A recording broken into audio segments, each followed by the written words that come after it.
Challenge'imni ikkinchi kunni ham boshlab oldim. Bu yerda suv ichib olganman. Undan keyin qiladigan ishlarimni ko'rsatib ketdim. Keyin oyatlar o'qidim ozroq, tasbeh aytdim. Undan keyin kerakli ma'lumotlarni ozrog'ini yozib oldim. Bu yerda nechta aytganimda ko'rsatib ketganman. Undan keyin sport bilan shug'ullandim, skazalka sakradim, keyin yugurdim. Eng qizig'i, mana bu yerda turnika tortmoqchi bo'lganman, lekin hech qila olmadim. Keyin ozroq yurdimda, mana tepada qilaman deb o'ylagandim, bari qila olmadim. Keyin qaytib keldim mashq qilib. Keyin bu yerda ozroq press qilganman. Bir kunda 10 ta press qilyapman. Undan ziyod qilmayapman, chunki hamma joyim og'riyapti o'zi.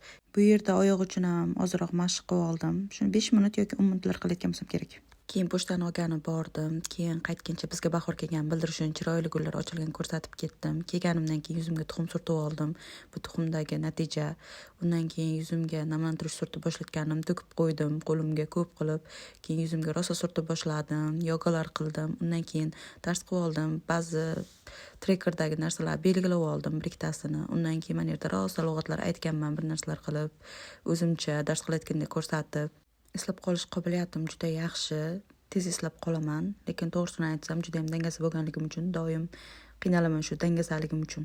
Keyin bu yerda reyting yozib olganman ancha vaqtga qo'yib qo'yganman, lekin telefon xotirasi to'lib o'chib qolgan, men buni bilmaganman ham.